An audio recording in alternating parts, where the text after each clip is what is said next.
All right. In the past, I've talked about how the First Amendment is about more than just being able to say what you want to say.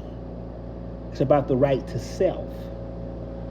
And I've talked about how the Second Amendment is the right to defend self.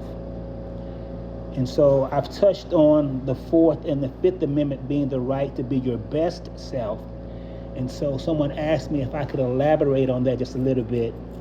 Um, the highest creed and ethic of this nation is located in the preamble of its founding document, the Declaration of Independence.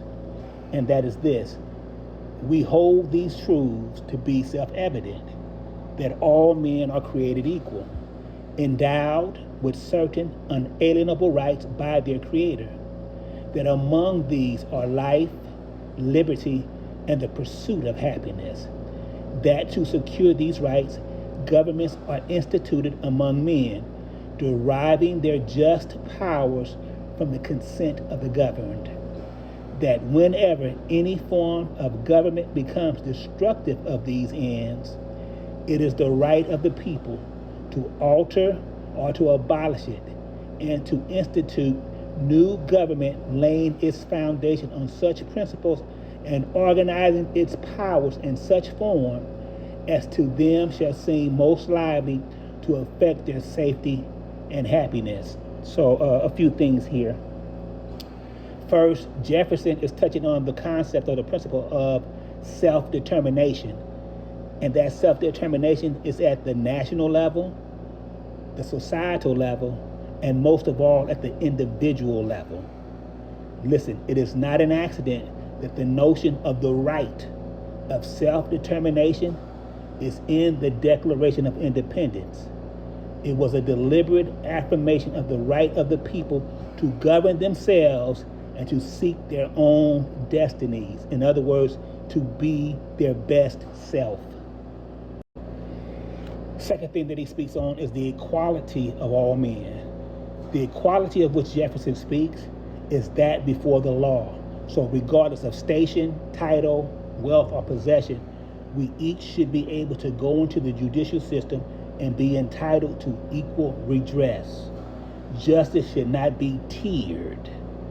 So listen, this nation's greatest sins are a direct result of when it fails to live up to this creed. The number one way to oppress a people is to deny them equal protection under the law.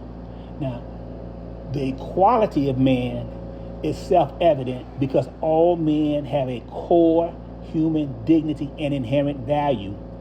The seat of our inherent value, dignity, and humanity is that we are image bearers of God. In other words, our value, along with our rights, are not ascribed by man, they are ascribed by God. When we live in a society in which we recognize and accept our humanity and that of others, and that it costs us nothing to afford them their dignity, we are both better for the exchange and the encounter.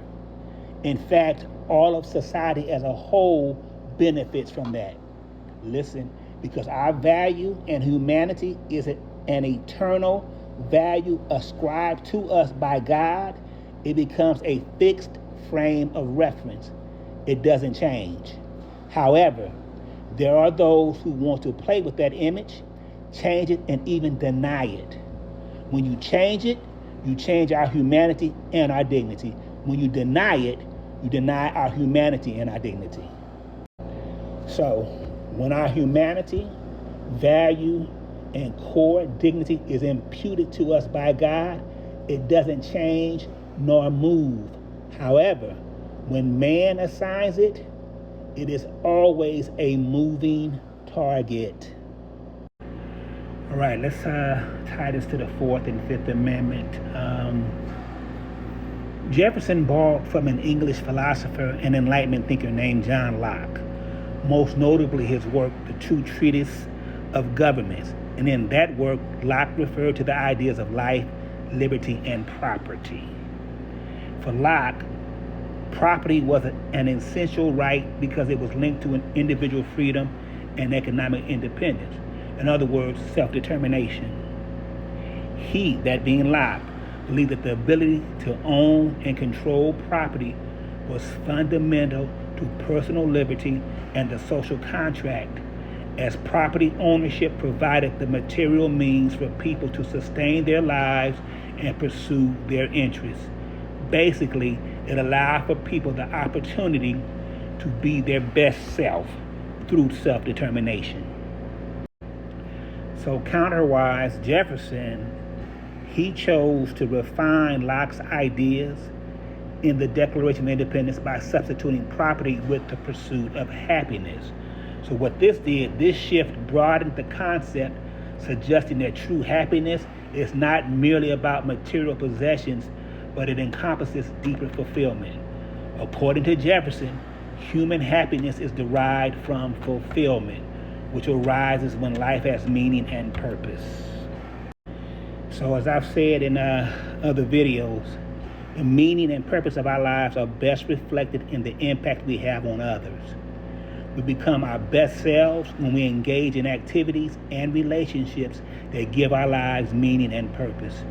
The right to pursue happiness/fulfillment is foundational to personal growth and societal well-being. So, in the journey to becoming our best selves, we must consistently strive to uphold the principle of equality. This involves recognizing the inherent worth of every individual and ensuring that our legal and social systems reflect this fundamental truth. By doing so, we create a society where each person has the right and the opportunity to thrive and fulfill their potential, and otherwise to be their best self. Now, Fourth and Fifth Amendment. The Fourth and Fifth Amendments to the U.S. Constitution provide essential safeguards that ensure fairness and protect individual rights, contributing to the broader principle of equal protection under the law. We started with that at the very beginning, that the number one way to oppress a people is to deny them equal protection under the law. So these amendments create an environment where individuals can pursue fulfillment/the best version of themselves without undue government intrusion.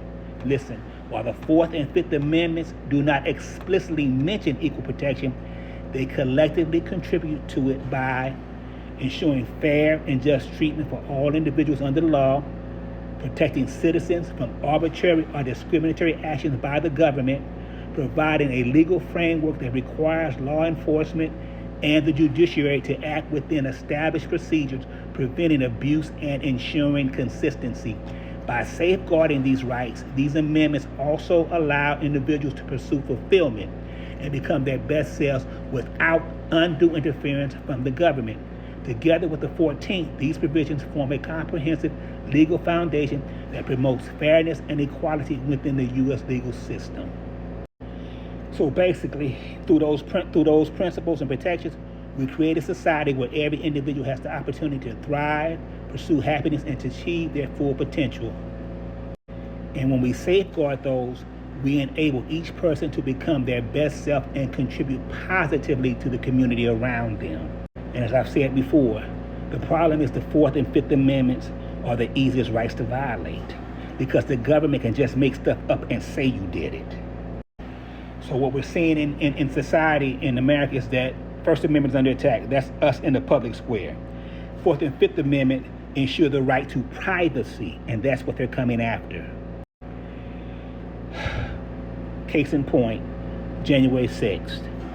Citizens showed up to exercise their constitutional rights. And because they were deemed other, the government started talking about conspiracy and insurrection. Basically, they just made the charges up and said people did it. Also, they will use the Fourth and Fifth Amendment to get around the Second Amendment. But the Fourth and Fifth Amendment ensuring the right to privacy. It allows us to live our lives in freedom and liberty in alignment with our worldview and our values. And the government wants to come after our privacy.